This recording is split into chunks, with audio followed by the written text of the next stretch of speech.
న్యాయాధిపతుల గ్రంథం 8వ అధ్యాయం 4వ వచనాన్ని మనం చదువుకుందాం. Book of judges chapter 8 versus 4. 8వ అధ్యాయం 4వ వచనం. గిద్యోనును అతనితోనున్న 300 మందియును అలసటగా ఉన్నను శత్రువులను తరుముచు యోర్దాను నద్దకు వచ్చి దాటిరి. హల్లెలూయా. ఒకసారి అందరం కలిసి చదువుదామా? 8వ అధ్యాయం 4వ వచనం. Are you ready? బైబిల్ తెరిచారా? అందరు కలిసి చదువుదాం. గిద్యోనును అతనితో ఉన్న 300 మందియును అలసటగా ఉన్నను శత్రువులను తరుముచు యోర్దాను నద్దకు వచ్చి దాటిరి. హల్లెలూయా. అలసిపోయారా? అలసిపోలా? మీరు నో అని చెప్తున్నారు, కానీ మీ జీవితాల్లో అనేక విషయాలు అలసిపోయి ఉంటారు. అయితే దేవుడు ఈరోజు నీతోనే మాట్లాడబోతున్నాడు. హల్లెలూయా. నీ ఉద్యోగంలో, కుటుంబ జీవితంలో, వ్యాపారంలో, నీ వ్యక్తిగత జీవితంలో, ఆరోగ్య విషయంలో, ఆర్థిక విషయంలో ఇక్కడున్న వారందరూ ఏదో తెలియని అలసట మీ జీవితాల్లో తప్పకుండా కలిగి ఉండుంటారు. హల్లెలూయా. ప్రతి ఒక్కరూ ఆ పరిస్థితి గుండా మనం వెళ్తున్నటువంటి వారమే. కానీ ఈరోజు గిద్యోను గురించి బైబిల్ చెప్తున్నది, వారు అలసి ఉన్నాను శత్రువులను తరుముతూనే ఉన్నారంట. హల్లెలూయా. సో మీ పక్కన వారి చేయి పట్టుకొని చెప్పండి, మీరు అలసిపోయిన సమస్యను తరుముతూనే ఉండాలని చెప్పండి. చిన్న ప్రార్థన చేద్దాం. ఈరోజు ప్రభువుని అడుగుదాం. ప్రభా, నా పరిస్థితులన్నీ నీకు తెలుసు నాయన. నువ్వు మాట్లాడితేనే నా పరిస్థితులు మారతాయి. నీ మాట నా జీవితంలో కార్యం జరిగిస్తుంది. Your word has to change my life.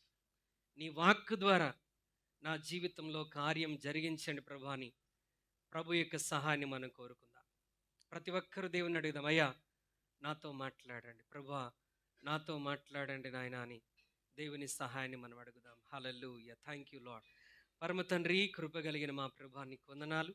ఈ మధ్యాహ్న కాల సమయం మా ప్రభా, నీ జీవపు మాటలు నీ పరిశుద్ధ గ్రంథంలో నుండి మేము ధ్యానం చేస్తుంటుండగా నీవే మా అందరితో మాట్లాడండి.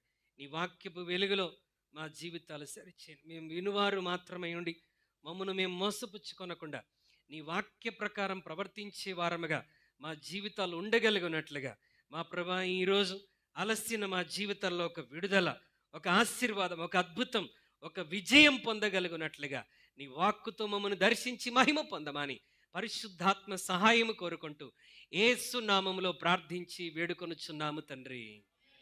ఆమేన్. హల్లెలూయా. హల్లెలూయా. మనం చదివిన లేఖన భాగంలో మరి గిద్యోను గురించి వ్రాయబడినటువంటి మాట మనం చదివాం. మరి గిద్యోను అతనితో ఉన్న 300 మందియు అలసటగా ఉన్నను శత్రువులను తరుముచు యోర్దాను నద్దకు వచ్చి యోర్దానును దాటేశారు. హల్లెలూయా. Faint yet pursuing.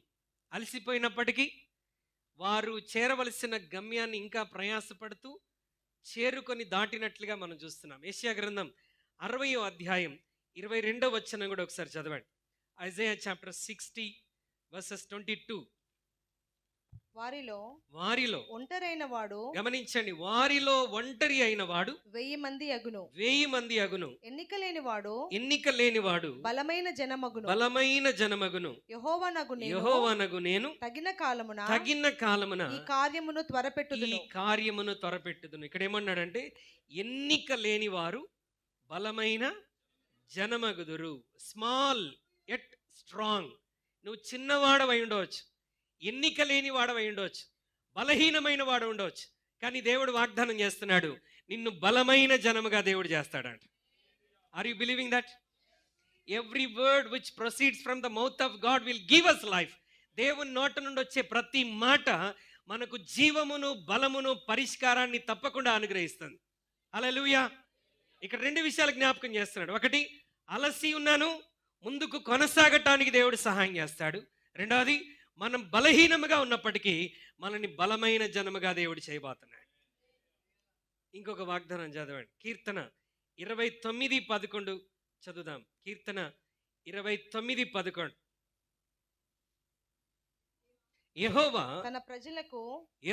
తన ప్రజలకు బలమును అనుగ్రహించును. యెహోవా తన ప్రజలకు సమాధానము కలగజేసి వారిని ఆశీర్వదించును.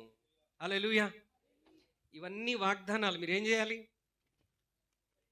స్వీకరించాలి. You have to receive it. ఒకటి, అలసిపోయి ఉన్నావా?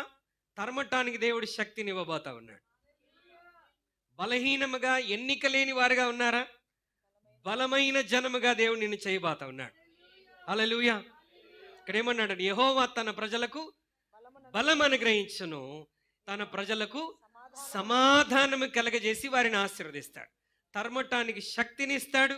ఏమండి? కావలసిన బలమును అనుగ్రహిస్తాడు.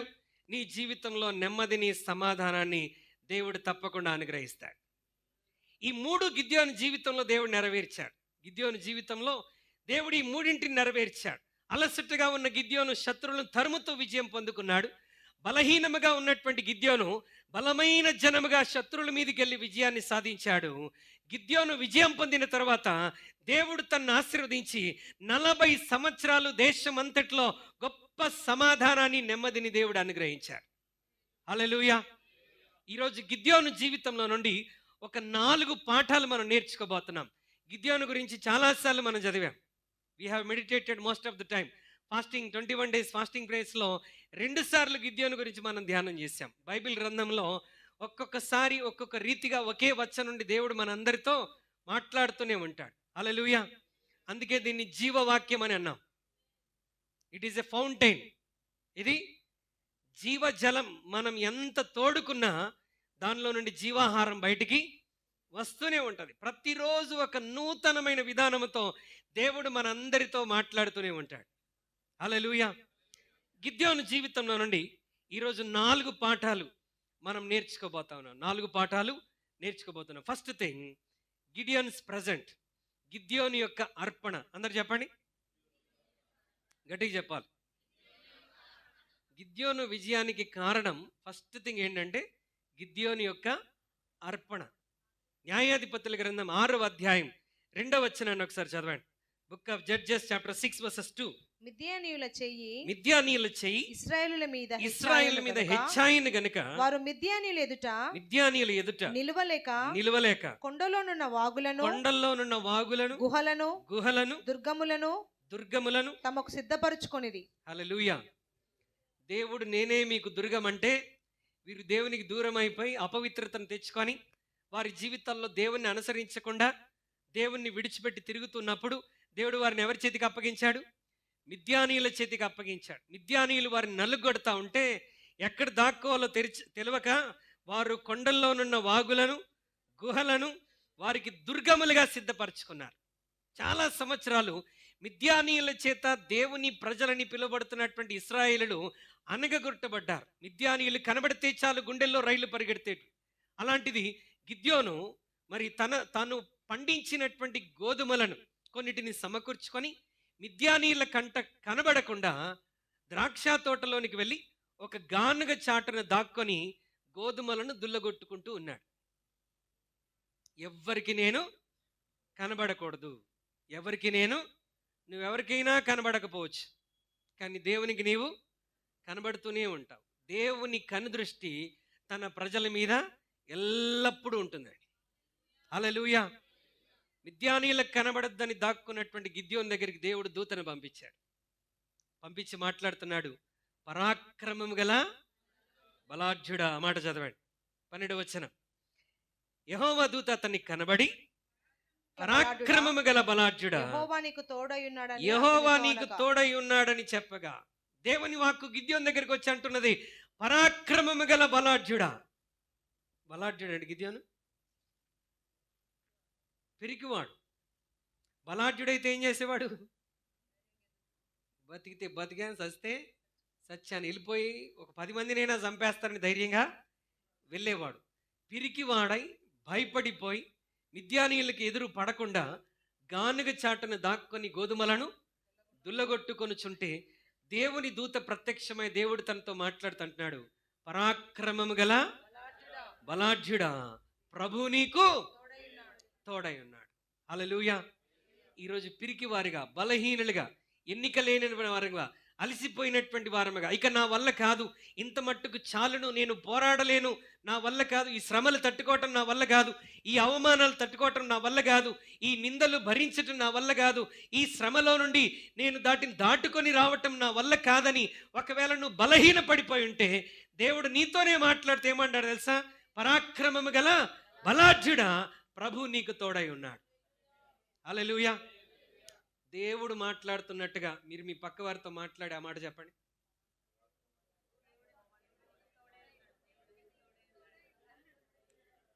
మీరు ఎట్లా చెప్తున్నారు సార్?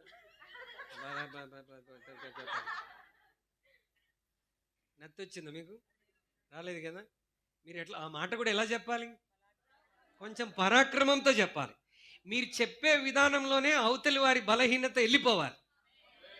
చెప్పండి, ఎట్లా చెప్తారు చూడండి. హల్లెలూయా. కానీ గిద్యోనికి వెళ్ళిపోవాల బలహీనత. ఈయన కంగారు పడుతున్నాడు. ప్రభువు మాకు తోడై ఉంటే ఇదంతా మాకేలా సంభవించాను. You are telling that God is with us. గిద్యోను, దేవుడు మీకు తోడుగా ఉన్నాడు, ప్రభు మీకు తోడుగా ఉన్నాడు, 24లో తోడుగా ఉన్నాడు, 25లో తోడుగా ఉన్నాడు, 23లో తోడుగా ఉంటే మా బ్రతుకులు ఇంకా ఇలాగే ఎందుకు ఉంటాయి అనుకోలేదు మనం. బలము తెచ్చుకొని మిద్యానీయుల మీదకి వెళ్ళము, ఒకే వ్యక్తిని చంపినట్లుగా గిద్యోను నీవు మిద్యానీయులందరినీ చంపబోతున్నావు అని చెప్పాడు. నా పరిస్థితే బాగోలేదంటే దేవుడు వచ్చేమంటున్నాడు, నువ్వు బలం తెచ్చుకొని వెళ్ళు, నీ ద్వారా మిద్యానీయులందరినీ హతమార్చి ఇశ్రాయేలులకు నేను రక్షణ కలగ చేయబోతున్నానని దేవుడు అంటున్నాడు. Hallelujah. When God says you have to believe it. దేవుడు చెప్పినప్పుడు మనం ఏం చేయాలి? ఆ మాటను నమ్మాలి. గిద్యోను నమ్మాడండి.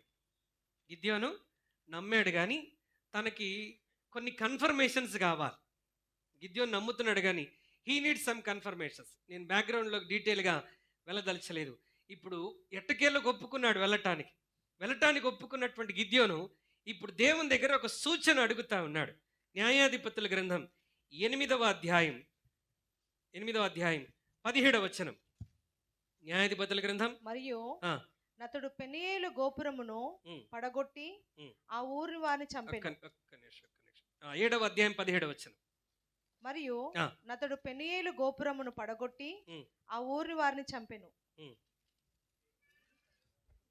ఇదిగో నేను వారి దండు కొట్టకొనకపోవచ్చున్నాను, నేను చేయనట్లు మీరును చేయవలెను. ఒక్క నిమిషం. 6:17 చదవండి. 6:17. అందుకతడు నా ఎడల నీ కటాక్షము కలిగిన ఎడల నాతో మాట్లాడుచున్నవాడవు నీవే అని నేను తెలుసుకొనున్నట్లు ఒక సూచన కనపరచుము. ఒక సూచన నాకు కనబరచుము. నేను నీ యొద్దకు వచ్చి నా అర్పణమును బయటికి తెచ్చి నీ సన్నిధిని దానిని పెట్టు వరకు ఇక్కడ నుండి వెళ్ళకు అని వేడుకొనగా ఆయన నువ్వు తిరిగి వచ్చే వరకు నేను ఉండేదనను. హల్లెలూయా. గిడియోన్స్ ఆఫరింగ్, గిద్యోను యొక్క అర్పణ. గిద్యోను ఒక సూచన దేవుని అడుగుతున్నాడు. నీవు నన్ను ఎన్నుకున్నావని, నేనే మిద్యానీయుల మీదకి యుద్ధానికి వెళ్ళాలని, మిద్యానీయుల మీద నువ్వు విజయం ఇస్తావని నాకు అర్థం కావాలి అని అంటే, ప్రభా నువ్వు ఇక్కడుండు, నేను వెళ్ళి నీ కొరకు ఒక అర్పణ తీసుకొని వస్తాను. ఆ అర్పణ నువ్వు అంగీకరిస్తే నీవు నన్ను ఈ యుద్ధంలో వాడుకొనబోతున్నావని నాకు ఒక సూచనగా ఉంటుంది. కనుక నేను వెళ్ళి అర్పణ తీసుకొని వచ్చే వరకు నీవు ఇక్కడనే వేచి ఉండమని చెప్తా ఉన్నాడు. హల్లెలూయా. దేవుడు ఏమన్నాడు? ఉంటానన్నాడు. అర్పణ ఇస్తానంటే ఎవరొద్దంటారండి? పాస్టర్ గారు ఇక్కడే ఉండండి, నేను కానుక తీసుకొస్తానంటే వద్దని వెళ్ళిపోతాను నేను. హల్లెలూయా. ఏమంటాను? మీరు అనుకున్నారు ఈరోజు కానుకల గురించి అస్సలు మాట్లాడాలి. కానుకల గురించే మాట్లాడాలి. హల్లెలూయా. హల్లెలూయా. గిద్యోను అంటున్నాడు, ప్రభా నేను వెళ్ళి నీ కొరకు అర్పణ తీసుకుని వచ్చే వరకు నువ్వు ఇక్కడనే ఉండమని చెప్తా ఉన్నాడు. నీ యుద్ధములో, నీ పోరాటంలో నువ్వు విజయం పొందటానికి నీ అర్పణ చాలా ప్రాముఖ్యమైనటువంటిది. Your present is, your offering is very much important if you want to have a victory in your life. అలసిపోయిన నీవు నీ జీవితంలో సమస్యలక సహనముతో శత్రువుల మీద దాడి చేసి శత్రుశేషం లేకుండా సమస్యల్లో పోరాటంలో విజయం పొందటానికి నీ జీవితంలో దేవుని సన్నిధానంలోనికి నీవు తీసుకుని వచ్చేటువంటి అర్పణ చాలా ప్రాముఖ్యమైనటువంటిది. గిద్యోను ఏమర్పించాడంట? గిద్యోను దేవుని సన్నిధిలో తన అర్పణ అర్పించేటువంటి 19వ వచనం, అప్పుడు గిద్యోను లోపలికి పోయి ఒక మేకపిల్లను తూమెడు పిండితో పొంగని భక్ష్యములను సిద్ధపరిచి ఆ మాంసమును గంపలో ఉంచి, చాలండి, పొంగని భక్ష్యములను సిద్ధపరిచి మాంసమును తీసుకుని వచ్చి బలిగా దేవుడు అర్పించాడు. హల్లెలూయా. ఇప్పుడు మనమేం అర్పించాలంటే మన హృదయాన్ని దేవునికి అర్పించాలి. సామెతల గ్రంథం 23వ అధ్యాయం 26వ వచనం ఒకసారి త్వరగా చదవండి. What is God asking from us? దేవునికి గిద్యోను బలి అర్పిస్తే మనం దేవునికి ఏ అర్పణ అర్పించాలో చెప్తున్నాడు చూడండి. నా కుమారుడా, నీ హృదయమును నాకిమ్ము. ఇదే నువ్వు దేవుడికి ఇవ్వాల్సినటువంటి కానుక. హల్లెలూయా. గిద్యోను బలి అర్పించాడు, భక్ష్యములను అర్పించాడు. ప్రభు నిన్నేమని అర్పించమని కోరుతున్నాడు? హృదయమును అర్పించమని కోరుతా ఉన్నాడు. నీ పోరాటంలో విజయం పొందటానికి నీ కత్తి కాదు, నీ శక్తి కాదు, నీ బలము కాదు, నీ ధనము కాదు, నీ హృదయము చాలా ప్రాముఖ్యం. నీ హృదయం ఎవరికి అప్పగించాలి? దేవునికి అర్పణగా ఇవ్వాలి. ఎలా ఇవ్వాలంట? అర్పణగా ఇవ్వాలి. అయితే ఎలాంటి హృదయం ఇవ్వాలి? మన హృదయాలన్నీ బలహీనమైపోయిన దేవుని వాక్యం జ్ఞాపకం చేస్తుంది. హెచ్కేలు 16:30 ఒకసారి చదవండి. ఈరోజు చాలా రిఫరెన్స్లు మీరు తీయాలి. హెచ్కేలు 16:30. ఇంకొకరు జకరియా 7:12 తెరిచి ఉంచుకోండి. మన హృదయం ఎలా ఉందంట? బలహీనమైపోయింది. దేని వలన మనుషుల హృదయాలు బలహీనమయ్యాయి? పాపము వలన మనుషుల హృదయాలు బలహీనమైపోయినాయి. అందుకే ఇర్మియా 17:9లో దేవుని వాక్యం సెలవిస్తుంది, హృదయం అన్నిటికంటే, లోకంలో ఉన్న వాటన్నిటికంటే మోసకరమైంది మన దగ్గరే ఉందంట. ఆయన మోసగాడు, ఈయన మోసగాడు అని మాట్లాడుతూ ఉంటాం. కానీ మోసగాడు ఎక్కడున్నాడు? మనలోనే ఉన్నాడు. ఎవడాడు? మన హృదయం. అపవాది కాదమ్మా, మన హృదయమే. మనం అన్నిటికీ అపవాది అంటుంటాం. మోసకరమైంది ఏంటి? హృదయం అన్నిటికంటే, అంటే సాతాను కంటే కూడా అన్నమాట. హృదయం అన్నిటికంటే మోసకరమైనది, అది ఘోరమైన వ్యాధి గలది, దాన్ని గ్రహింపగలవాడు. హృదయం మోసకరమైందని, అది ఘోరమైన వ్యాధి కలిగి ఉందని ఎవ్వరు గ్రహించట్లేదంట. ఎవరు గ్రహించట్లేదు. ఎందుకంటే ఇహలోక సంబంధమైన దేవత మనుషుల మనోనేత్రాలకు, వారి హృదయాలకు ఏం కలగజేశాడు? గుడ్డితనం కలగజేశాడు. ఆ గుడ్డితనం తొలగిపోవాలి అని అంటే వారి జీవితాల్లో దేవుని వాక్యం అనే వెలుగు రావాలి. చూడండి, 2వ కొరింథీ పత్రిక 4వ అధ్యాయం 4 నుండి ఒకసారి త్వరగా చదవండి. 2వ కొరింథీ 4వ అధ్యాయం. కొరింథీయులకు రాసిన పత్రిక ఎక్కడ ఉంటుంది? ఆదికాండం పక్కన ఉంటుంది. దేవుని స్వరూపి అయిన కొంతమంది నిజంగానే ఆదికాండం పక్కన చూస్తున్నారు, అక్కడ ఉండదు. హల్లెలూయా. చదవండి. దేవుని స్వరూపి అయిన క్రీస్తు మహిమను కనపరుచు సువార్త ప్రకాశము వారికి ప్రకాశింపకుండు నిమిత్తము ఈ యుగ సంబంధమైన దేవత అవిశ్వాసులైన వారి మనోనేత్రములకు గురుడితనం కలుగజేసెను. అంధకారంలో నుండి వెలుగు ప్రకాశించును గాక అని, అంధకారంలో నుండి వెలుగు ప్రకాశించును గాక అని పలికిన దేవుడే తన మహిమను గూర్చిన జ్ఞానము యేసుక్రీస్తునందు వెల్లడిపరచుటకు మా హృదయములలో ప్రకాశించెను కనుక. చాలండి. దేవుని వాక్యం ఎక్కడ ప్రకాశించాలి? మన హృదయాల్లో ప్రకాశించినప్పుడు హృదయంలో ఉన్న మోసం ఏంటో, హృదయంలో ఉన్నటువంటి చెడేంటో, హృదయంలో ఉన్నటువంటి పాపం ఏంటో మనకు స్పష్టంగా అర్థమవుతుంది. కానీ మనుషులు ఏం చేస్తున్నారంటే దేవుని వాక్యమును వినకుండా వారి హృదయాలను ఏం చేసుకుంటున్నారంట? కఠినపరుచుకుంటున్నారంట. చదవండి అమ్మా, తీశారు కదా, జకరియా 7:12 ఒకసారి చదవండి. ధర్మశాస్త్రము పూర్వీకులైనటువంటి ప్రవక్తల ద్వారా సైన్యములకు అధిపతియగు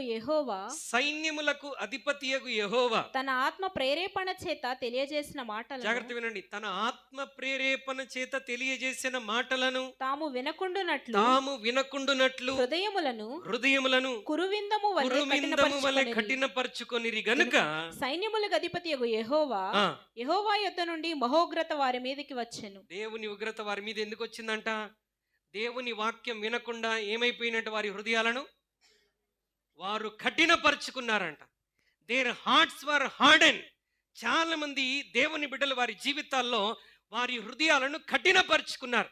వారి హృదయాలను ఎంత కఠినపరుచుకున్నారంటే దేవుని వాక్యం వారి దగ్గరికి ఎంత ఎంత అద్భుతముగా వచ్చినప్పటికీ, ఎంత బలముగా దేవుని వాక్యం వచ్చినప్పటికీ అది హృదయంలోనికి వెళ్ళట్లా, అది తలపై నుండి వెళ్ళిపోతున్నది. ఒకవేళ నిజముగానే వాక్యం హృదయంలోనికి వెళ్తే హృదయంలో ఉన్నటువంటి మోసం ఏంటో అర్థమైపోయేది, హృదయంలో ఉన్నటువంటి అపవిత్రత ఏంటో అర్థమైపోయేది, మన హృదయంలో ఉన్నటువంటి వ్యాధి ఏంటో మనకు అర్థమై మనం పశ్చాత్తాపడి. సుంకరి పరిసేయుడు దేవుని మందిరానికి వెళ్ళినప్పుడు పరిసేయుడు తన గురించి బోస్ చేసుకుంటూ ఉంటే సుంకరి ఆయన తల కూడా పైకెత్తలేక ఆకాశం వైపు కన్నులెత్తటానికి యోగ్యత లేదని ఆయన రొమ్ము బాదుకుంటూ దేవుని సన్నిధిలో పశ్చాత్తాపంతో ప్రార్థన చేస్తూ ఉంటే అతని హృదయాన్ని దేవుడు అంగీకరించి మందిరం నుండి వెళ్తున్నప్పుడు అతన్ని నీతిమంతుడిగా తీర్చి దేవుడు పంపించాడు. హల్లెలూయా, హల్లెలూయా. నీ హృదయంలో మార్పు రావాలి, నీ హృదయంలో ఉన్నటువంటి స్థితిని నువ్వు గమనించాలి, గుర్తెరగాలి అని అంటే ఈరోజు నీ హృదయాన్ని కఠినపరుచుకుంటే దేవుని వాక్య ప్రత్యక్షత నీ దగ్గరకు రాదండి. హల్లెలూయా. ఈరోజు ప్రభుని మనం అడగాలి, ప్రభా నా హృదయాన్ని మెత్తన చేయండి. 51వ కీర్తన 17వ వచనంలో దేవుడు అంటాడు, విరిగి నలిగిన హృదయము దేవునికి ఇష్టమైన బలి అంట. ఈరోజు మనం దేవునికి ఏ అర్పణ ఇవ్వాలి?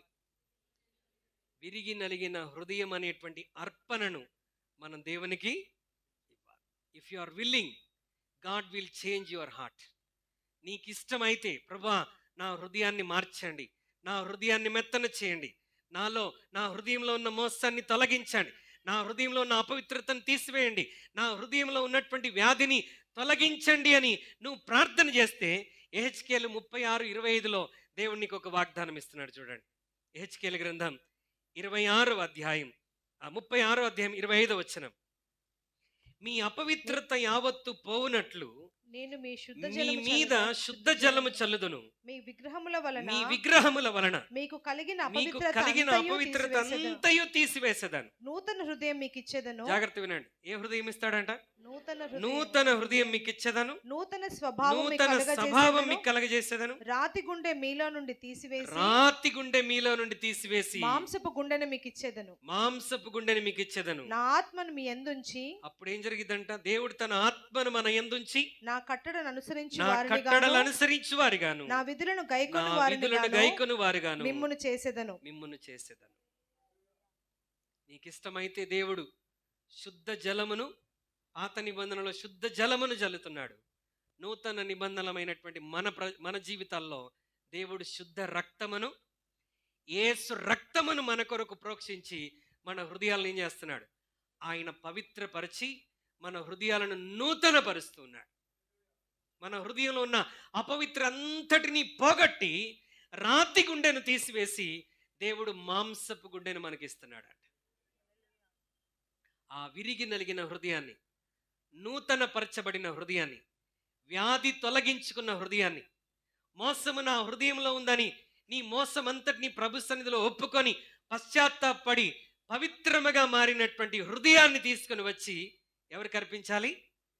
దేవునికి అర్పించినప్పుడు నీ యొక్క పోరాటంలో అలసి ఉన్న నీకు దేవుడు విజయాన్ని దయచేయబోతున్నాడు. That's what the lesson we are learning from the Gideon's present. గిద్యోను దేవునికి అర్పించిన అర్పణలో నుండి ఆ పాఠాన్ని మనం నేర్చుకుంటున్నాం. గిద్యోను మేకపిల్లని అర్పించాడు, భక్ష్యములను అర్పించాడు. ఏమండి, దేవుడు ఈ రోజున మనందరినీ మన హృదయం అర్పించమని కోరుతా ఉన్నాడు. ఇంకా హృదయం ఇవ్వకుండా నువ్వేమిచ్చినా, కొంతమంది దేవుడు జుట్టు ఇస్తారు. నీ జుట్టు ఎందుకండి? మన జుట్టు దేవుడికి అవసరమా? నీ జుట్టు ఎవరికి అవసరం అంటే గిన్నెలు అమ్ముకునేవాడికి అవసరం. అది కూడా మా జుట్టు పనికిరాదు. ఒకసారి నేను కూడా అనుకున్నాను, నేను కూడా నా జుట్టు ఇచ్చి ఒక గ్లాస్ అన్న తెచ్చుకుందామంటే ఆడ అంటున్నాడు, సార్ మీ జుట్టు కాదు, లేడీస్ జుట్టే కావాలంట. బ్రదర్స్, మన జుట్టుకి అసలు వాల్యూయే లేదు. కనీసం వాళ్ళ జుట్టుకి ఒక గిన్నెలన్నా వస్తాయి. అందుకే వాళ్ళు ఎంత తెలివిగలవాలంటే జుట్టు అస్సలు పడేరు. జుట్టంతా తీసి ఒక కవర్లో పెడుతుంటారు. ఆ కవర్ మనకు అప్పుడప్పుడు కనబడతా ఉంటుంది, భయం వేసింది. హల్లెలూయా. ఏంటి నీ జుట్టు ఎవరు కావాలండి? మెదక్కి వెళ్ళి జుట్టు ఇస్తాను, గుణదలకి వెళ్ళి జుట్టు ఇస్తాను, వేలాంగిని దగ్గరికి వెళ్ళి జుట్టు ఇస్తాను. అమ్మా నీ జుట్టు కాదు తల్లి, ఏం కావాలి? నీ పోరాటంలో విజయం, నీ శ్రమలో ఒక విజయం, నీ బ్రతుకులో ఒక గొప్ప అద్భుతం, అలసి ఉన్న నీ జీవితంలో ఒక ఆశీర్వాదం కావాలి అని అంటే నువ్వు దేవునికి అర్పించాల్సింది ఏంటంట? మన విరిగి నలిగిన హృదయాన్ని, నూతన పరచబడిన హృదయాన్ని. నా హృదయంలో మోసం ఉన్నదని గ్రహించి అపవిత్రతను పోగొట్టుకోవడానికి ఆ హృదయాన్ని దేవునికి ఇచ్చి, దేవుని ద్వారా ఆయన రక్తము చేత కడగబడి ఆ పవిత్రమైన హృదయాన్ని, విరిగి నలిగిన హృదయాన్ని దేవునికి అప్పగిస్తే దేవుడు నీ జీవితంలో విజయం ఇవ్వబోతా ఉన్నాడు. హల్లెలూయా. గిద్యోను దేవుడితో చెప్తే దేవుడు ఏం చేశాడు? నాకు టైం లేదు, వెళ్ళిపోతాను అన్నాడా? నువ్వు వచ్చే వరకు నేను వేచి ఉంటాను అని అన్నాడు.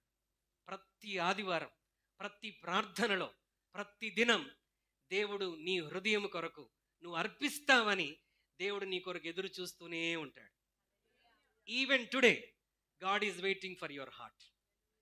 దేవుడు నీ హృదయాన్ని తనకు అర్పిస్తావని, ఇంకా హృదయంలో ఆయనకే పరిపూర్ణమైన స్థానం ఇచ్చి, ప్రభువా నా హృదయాన్ని నీకు సమర్పిస్తున్నానని నిన్ను నీవు సమర్పించుకోగలిగితే నీ పోరాటంలో దేవుడు నీకు విజయాన్ని ఇవ్వబోతా ఉన్నాడు. సగం హృదయం లోకానికి, సగం హృదయం దేవునికి, సగం హృదయం మనుషులకి, సగం హృదయం. కొన్నిసార్లు అందరికీ అన్నీ ఇచ్చేస్తాం, దేవునికి ఇవ్వడానికి మన దగ్గర ఏమీ ఉండదు. దేవుని దగ్గరకు వచ్చి ధైర్యంగా అంటే, ప్రభువా నా దగ్గర ఏమి లేదు నాయన, నా దగ్గర ఏమి లేదు, నువ్వేమి ఇవ్వద్దురా బాబు, నీ హృదయం మాత్రం నాకు ఇవ్వమంటున్నాడు దేవుడు. If you give your heart you are going to be a conqueror. Hallelujah. రెండవది, number 1 Gideon's present, number 2 Gideon's obedience. గిద్యోని యొక్క విధేయత, గిద్యోని యొక్క విధేయత. 6వ అధ్యాయం, న్యాయాధిపతుల గ్రంథం 6వ అధ్యాయం 25వ వచనాన్ని దేవుని వాక్యాన్ని చదువుదాం. మరియు ఆ రాత్రి అందే యెహోవా నీ తండ్రి కోడెను అనగా 7 ఏండ్ల రెండవ ఎద్దును తీసుకుని వచ్చి నీ తండ్రి కట్టిన, ఈ మాటలు అండర్లైన్ చేసుకోండి, నీ తండ్రి కట్టిన బయలు యొక్క బలిపీఠమును పడగొట్టి దానికి పైగానున్న దేవతా స్తంభమును నరికివేసి తగిన ఏర్పాటుతో ఈ బండ కొనను నీ దేవుడని యెహోవాకు బలిపీఠము కట్టి ఆ రెండవ కోడను తీసుకొని వచ్చి నీవు నరికిన ప్రతిమ యొక్క కర్రతో దహన బలి నర్పించమని అతనితో చెప్పెను. Praise the Lord. హల్లెలూయా. ఇప్పుడు గిద్యోనుని దేవుడు యుద్ధానికి సిద్ధపరచడానికి గిద్యోనికి ఒక మాట చెప్తున్నాడు. ఏ రోజు? మరియు ఆ రాత్రి అందే. ఏ రాత్రి? ఎప్పుడైతే తన అర్పణము తీసుకుని వచ్చి దేవునికి సమర్పించాడో, ప్రభువా ఇదిగో నన్ను నేను మీకు సమర్పించుకొనుచున్నాను, నా హృదయమును సమర్పించుకొనుచున్నాను, నా తలంపులను సమర్పించుకొనుచున్నాను, నన్ను నేను మీ సన్నిధిలో సమర్పించుకుంటున్నానని నీవు దేవుని సన్నిధిలో సమర్పించుకున్న ఆ రోజే ఆ దేవుడు కొన్ని విధేయత చూపవలసిన మాటలు గిద్యోనికి చెప్తున్నాడు. ఏమని చెప్తున్నాడు? ఆ రాత్రి యందే యెహోవా నీ తండ్రి కోడెననగా 7 ఏండ్ల రెండవ ఎద్దును తీసుకుని వచ్చి నీ తండ్రి కట్టిన బయలు యొక్క బలిపీఠములను పడగొట్టి దేవతా స్తంభములను ఏం చేయమంటున్నాడు? నీ జీవితంలో గూడు కట్టుకున్న విగ్రహములను నువ్వేం చేయాలి? పడగొట్టాలి. హల్లెలూయా. మనకేం విగ్రహాలు ఉంటాయండి అని మనం అంటాం. ఓకే, దేవుని కంటే అధికముగా నువ్వు దేనినైతే నీ జీవితంలో ప్రేమిస్తావో, దేవుని కంటే ఎక్కువగా దేనికి నీ హృదయంలో స్థానం ఇస్తావో, అది నీ జీవితంలో ఏమవుతుంది? విగ్రహం అయిపోతుంది. విగ్రహం వట్టిది అని దేవుని వాక్యం జ్ఞాపకం చేస్తుంది. అంటే వట్టి వాటికి, ఓకే, నీ జీవితంలో విలువలేని క్రియలకు నీ జీవితంలో నువ్వు స్థలం ఇచ్చి ఏం చేస్తున్నావు? నీ సమయాన్ని వ్యర్థం చేస్తున్నావు. విలువలేని క్రియలు, విలువలేనటువంటి పనులు, దేవుని దృష్టిలో ఆయనకి ఇష్టం లేనటువంటి కార్యాలు. ఈరోజు నీ జీవితంలో విగ్రహం అంటే ఏదో బొమ్మ గురించి నేను విగ్రహం గురించి చెప్పట్లా. ఏమండి, మన జీవితంలో కనబడని విగ్రహాలు ఉన్నాయి. You are giving so important those things rather than giving to God. దేవునికి ప్రాముఖ్యతనివ్వటమే కంటే వాటి విషయంలో నీ జీవితంలో ఎక్కువ ప్రాముఖ్యతనిస్తున్నావు.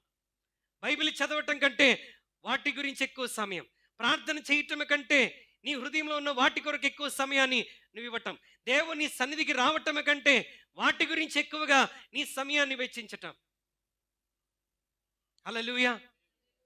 ఈరోజు నీ హృదయంలో ఉన్నటువంటి అలాంటి విగ్రహాలు ఏంటో వెతికి వాటన్నిటిని ఏం చేయాలి? నీవు నీ జీవితం నుండి తీసి పారవేయాలి. Whatever the things you are giving more importance than giving to God. దేవునికి ఇవ్వవలసిన ప్రాముఖ్యత కంటే నీ జీవితంలో దేనికి ఇస్తూ ఉన్నావు? హల్లెలూయా. నీ మొబైల్కి ఎక్కువ టైం ఇస్తున్నావా అంటే నీ మొబైల్ నీ జీవితంలో ఏమైపోతుంది? విగ్రహం. స్నేహితులకి ఎక్కువ సమయం ఇస్తున్నావా? నీ జీవితంలో విగ్రహం ఎవరు? స్నేహితులే. దేవునికి ఏమో ఆదివారం వచ్చి జస్ట్ ప్రజెంట్ చెప్పి వెళ్తున్నావు, వాళ్ళతో మాత్రం రోజు సమయాన్ని గడుపుతాం. హల్లెలూయా. ఒక్క అధ్యాయం చదవటానికే కింద మీద అయిపోతుంటాం, కానీ గంటల తరబడి రీల్ చూస్తూ ఎంత ఆనందాన్ని, తృప్తిని ప్రజలు పొందుతూ ఉంటారు. అంటే నీ జీవితంలో అదొక విగ్రహముగా మారిపోతున్నది. దేవునికి అయిష్టమైనటువంటి మాటలు, దేవునికి అయిష్టమైనటువంటి క్రియలు, ఏమండి, దేవుడు నచ్చనటువంటి పనులు, ఇవన్నీ నీ జీవితంలో ఒక విగ్రహముగా మారిపోతే ఆ విగ్రహాలన్నీ నీ జీవితంలో ఏం చేయాలంట? వాటిని తీసివేయాలి. You have to remove it. వాటిని తొలగించినప్పుడే నిన్ను యుద్ధానికి సిద్ధపరిచి దేవుడు ముందుకు నడిపించడానికి ఆయన ఆసక్తిని కలిగినటువంటి వాడై ఉన్నాడు. హల్లెలూయా, హల్లెలూయా. గిద్యోను విగ్రహాలు తీసివేసేంత వరకు యుద్ధానికి దేవుడు పంపలేదు. యుద్ధానికి దేవుడు పంపలేదు. ఈరోజు నీ జీవితంలో, నా జీవితంలో విజయం రావట్లేదు, పోరాటంలో నేను విజయాన్ని పొందలేకపోతున్నాను అని అంటే దేవుడు తీసివేయమని చెప్పినవి నువ్వు తీసివేసేంత వరకు నీ జీవితంలో పోరాటంలో విజయాన్ని పొందలేవు. అవి తీసివేసిన తర్వాతే దేవుడు గిద్యోని ఎక్కడ పంపిస్తున్నాడు? యుద్ధానికి సిద్ధపరిచి పంపిస్తా ఉన్నాడు. హల్లెలూయా, హల్లెలూయా. రెండవది, అవి తీసివేసిన తర్వాతే గిద్యోను చేసే ప్రార్థనలకు దేవుడు జవాబిస్తున్నాడు. గిద్యోను ఇక్కడ ఒక విచిత్రమైన ప్రార్థన చేస్తున్నాడు. చూడండి, 6వ అధ్యాయం 36వ వచనం. అప్పుడు గిద్యోను, ఉమ్. నీవు సెలవిచ్చినట్లు నా చేత ఇశ్రాయేలీయులను ఇశ్రాయేలును రక్షింపనుద్దేశించిన ఎడల నేను కళ్ళమున గొర్రెబొచ్చు ఉంచిన తరువాత నేల అంతయు ఆరి ఉండగా ఆ గొర్రెబొచ్చు మీద మాత్రమే మంచు పడినట్లయితే నీవు సెలవిచ్చినట్లు ఇశ్రాయేలీయులను నా మూలముగా రక్షించదవని నేను నిశ్చయించుకొందునని దేవునితో అనెను. దేవుడు మనిషికి టెస్ట్ పెట్టాలంటే ఈ మనిషి దేవుడికి టెస్ట్ పెడుతున్నాడు. హల్లెలూయా. నువ్వు నన్ను పిలిచావని నాకు కన్ఫర్మేషన్ ఏంటంటే నువ్వు నా ప్రార్థనకు జవాబు ఇవ్వాలి. ఏంటంటే ఆయన ప్రార్థన ఏంటంటే, నేను ఇక్కడ గదిలో బొచ్చు పెడతాను, గొర్రెబొచ్చు, ఓకే, ఆ గొర్రెబొచ్చు మీదనే మంచు పడాలి, మిగతా ప్లేస్ అంతా ఆరిపోయి డ్రైగా ఉండాలి అన్నట్టు దేవుడు అన్నాడు. సరే అట్లే చేస్తానని ఆ రోజు ఏం చేశాడు దేవుడు? ఆ గొర్రెబొచ్చు మీదనే మంచు పడినట్లుగా చేసి మిగతా స్థలం అంతా ఆరిపోయేసి, ఆ ఒక్క కన్ఫర్మేషన్ సరిపోలేదు మనోడికి. నువ్వు నిజంగా నన్ను పిలిచావని నాకు అర్థం అవ్వాలంటే ఈరోజు దేవా నీకు ఇంకో టెస్ట్. ఈరోజు మిగతా ప్లేస్ అంతా మంచుతో తడపబడాలి, గొర్రెబొచ్చు మాత్రం, ఈ గొర్రెబొచ్చు ఏందో నాకు అర్థం కావట్లేదు. హల్లెలూయా. ఈ గొర్రెబొచ్చు మాత్రం పొడిగా ఉండాలి. దేవుడు అంటున్నాడు, దేవుడు ఎంత ప్రేమ గలవాడంటే గిద్యోను పెట్టిన టెస్ట్లన్నిటికీ దేవుడు జవాబిస్తున్నాడు. ఎందుకంటే గిద్యోను తన అర్పణను దేవుని దగ్గర తీసుకొని వచ్చాడు, తన విధేయతను దేవుని సందులో కనబరిచాడు. ఈరోజు నీ జీవితంలో నీ అర్పణ అనగా నీ హృదయ అర్పణ దేవునికి ఇవ్వగలిగితే, నీ విరిగి నలిగిన హృదయాన్ని నువ్వు పూర్తిగా దేవునికి సమర్పించేసి, నీ హృదయంలో దేవుని కంటే ఎక్కువగా గూడు కట్టుకున్న మిగతా విషయాలన్నీ గిద్యోను పడగొట్టినట్లుగా, ధ్వంసం చేసినట్లుగా, దేవుని కంటే అధికంగా ప్రేమించి వాటికి స్థానం ఇచ్చిన విషయాలన్నిటినీ నువ్వు నాశనము చేయగలిగితే, నీ ప్రార్థనకు దేవుడు జవాబు అనుగ్రహించి నీవు అడిగిన కార్యాలు ప్రభు నీ జీవితంలో చేయబోతున్నాడు. హల్లెలూయా, హల్లెలూయా. సో 2 విషయాలు ఇక్కడ మనం చూసాం. గిడియన్స్ ప్రజెంట్, గిడియన్స్ ఒబీడియంట్, విధేయత చూపించాడు. ఏవి తొలగించమన్నాడో వాటిని తొలగించేశాడు. ఈరోజు నీ హృదయంలో దేవుని కంటే అధికముగా స్థానం ఇచ్చిన వాటన్నిటిని ఏం చేయాలి? తొలగించేసేయాలి. నా హృదయంలో ఏముంది, నేనేం పాపం చేయట్లేదు కదా అని కొన్నిసార్లు మనం అనుకుంటాం. ఏమండి, మనుషులు ముఖ్యంగా 3 విషయాల గురించి ఆలోచిస్తారు. ఈ 3 నేను చేయట్లేదు కదా, వ్యభిచారం చేయట్లేదు, దొంగతనం చేయట్లేదు, నరహత్య చేయట్లేదు. ఈ 3 తప్ప ఇంకా చాలా చేస్తూ ఉంటారు, చాలా చేస్తూ ఉంటారు. ఏమండి, అవి చేస్తూ కూడా మనం ఏమనుకుంటామంటే నేను పర్ఫెక్ట్గా ఉన్నాను, నేను బాగానే ఉన్నాను. అందుకే ఇందాక చెప్పాను, హృదయం అన్నిటికంటే అదేమంటుంది, ఏం కాదు, నువ్వు బాగున్నావు, నువ్వు ఎంత మంచిగా ఉన్నావు, ఎంత మంచి బైబిల్ చదువుతున్నావు, ఎంత మంచి ప్రార్థన చేస్తున్నావు, ఎంత మంచి చర్చికి వెళ్తున్నావు, నువ్వు బాగానే ఉన్నావు అనేసరికి మనకు తృప్తి కలిగా, నేను బాగున్నా. హృదయం ఏం చేస్తాంట, మనల్ని మోసం చేస్తుంది. మన హృదయంలోనికి దేవుని కంటే అధికముగా ప్రేమించే విషయాలను మన బ్రతుకులోనికి తీసుకుని వచ్చి మనల్ని తప్పుదో పట్టిస్తుంది. వాటిని పసిగట్టి మనం ఏం చేయాలంట, ధ్వంసము చేయాలి, తీసి పారవేయాలి. 2 తిమోతి 3వ అధ్యాయం మొదటి 2 వచనాలు ఒకసారి చదవండి, త్వరగా ముందుకెళ్దాం. 2 తిమోతి 3వ అధ్యాయం మొదటి 2 వచనాలు. అంత దినములలో అపాయకరమైన కాలములు వచ్చినని. ఇప్పుడు మనం ఏ దినాల్లో ఉన్నాం? ఇందాక పాట పాడుకున్నాం, ఏమని? అంత్యకాల అభిషేకం. అంటే ఇప్పుడు ఏ కాలంలో ఉన్నాం? అంత్యకాలంలో. ప్రభు రాకడకు దగ్గరగా ఉన్నాం. ఆయన ఎక్కడున్నాడు? తలుపు దగ్గరే ఉన్నాడు, సమీపముగా ఉన్నాడు. ఇదిగో నేను తలుపు యొద్ద నిలుచున్నాను, ఇదిగో ఆయన త్వరగా. ఇక సమయం అయిపోయింది, గాడ్ ఈజ్ వెరీ క్లోజ్. ఇక ఆయన త్వరగా వచ్చుచున్నాడు. కనుక మనం సిద్ధపాటు కలిగి ఉండాలి. హల్లెలూయా, హల్లెలూయా. వింటున్నారా? ఏమన్నాడు ప్రభు? పాస్టర్ గారు ఇలాగే వాక్యం చెప్తున్నాడు అంట, ప్రజలకి 2వ రాకడ ప్రాముఖ్యత అర్థం కావాలని ఈ అంశం తీసుకున్నాడు. ఏ అంశం? ఇదిగో నేను త్వరగా వచ్చుచున్నాను. ఉద్యోగంతో మాట్లాడుతూ నాకులాగా అటు ఇటు ఊగిపోతూ మాట్లాడుతుంటే ఈ పోడియం కాస్త వెళ్ళి ఎదురుగున్నా మీద పడిపోయిందంట. పాస్టర్లకి ఊపొస్తే ఆగరు కదా. పోడియం వెళ్ళి ఆమె తల మీద పడేసరికి ఆమె తల పట్టుకోవటం కాదు, ఈ పాస్టర్ గారు తల పట్టుకున్నాడు.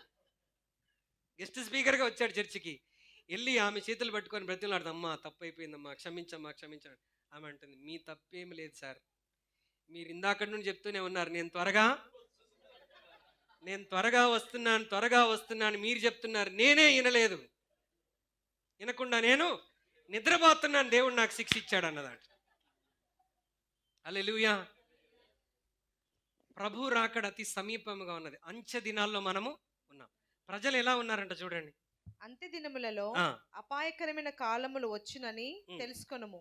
ఏలగనగా మనుషులు స్వార్థప్రియులు. స్వార్థం నీ జీవితంలో ఏంటో ఒక విగ్రహం. స్వార్థప్రియులను, ధనాపేక్షలు, బింకములాడువారు, అహంకారులు, దూషకులు, తల్లిదండ్రులకు అవిధేయులు, కృతజ్ఞత లేనివారు, అపవిత్రులు, అనురాగరహితులు, అతిద్వేషులు, అపవాదకులు, ఉమ్, అజిత్రేంద్రియులు, ఉమ్, క్రూరులు, ఉమ్, సజ్జన ద్వేషులు, ఉమ్, ద్రోహులు, ఉమ్, మూర్ఖులు, ఉమ్, గర్వాంధులు, ఉమ్. దేవుని దేవుని కంటే సుఖానుభవమును సుఖానుభవమును ఎక్కువగా ప్రేమించువారు, పైకి భక్తి గల వారి వల్ల పైకి భక్తి గల వారి వలె ఉండియు దాని శక్తిని ఆశ్రయించిన దాని వారునయుందురు. శక్తిని ఆశ్రయింపని వారునై ఉందురు. ఇట్టి వారికి ఇట్టి వారికి విముఖుడవై ఉండుము. అంచె దినాల్లో ఇలాంటి ప్రజలు అనేకములు ఉంటారంట. ఇవి మన జీవితంలో లేకుండా మనం జాగ్రత్త పడాలి. ఇలాంటివి ఉన్నవారితో కూడా మనం జాగ్రత్త పడాలి. ప్రభుకి మన హృదయంలో స్థానం ఇవ్వాలి. ఆయన ఒక్కడే నీ జీవితానికి దేవుడై ఉండాలి. హల్లెలూయా. వేరే వాటికి దేవుని స్థానాన్ని నీ హృదయంలో ఇవ్వటానికి వీలు లేదు. ఆ రాత్రే దేవుడు గిద్యోనుతో మాట్లాడాడు. ఆ రాత్రే గిద్యోను దేవుడికి విధేయత చూపించాడు. ఈ మధ్యాహ్నం దేవుడు నీతో మాట్లాడుతూ ఉంటే మరలా డిసెంబర్ 31 కొరకు నువ్వు పోస్ట్పోన్ చేయకూడదు. ఈ రోజే నీ హృదయాన్ని దేవునికి సమర్పించాలి. నీ హృదయంలో దేవుని కంటే అధిక స్థానం సంపాదించుకున్న వాటిని ఏం చేయాలి? వాటిని తీసి పాడవేయాలి. హల్లెలూయా. గిద్యోను అర్పణ, గిద్యోను విధేయత. Gideon's present and Gideon's obedience. Hallelujah. మూడవది 7వ అధ్యాయం, న్యాయాధిపతుల గ్రంథం 7వ అధ్యాయం 17వ వచనం. అర్థమవుతుందా దేవుని వాక్యం? ఎంతమందికి అర్థమవుతుంది? మీరు 2 చేతులు ఎత్తండి, దేవునికి స్తోత్రం చెప్పండి. హల్లెలూయా, హల్లెలూయా. మూడవది 7వ అధ్యాయం 17వ వచనం.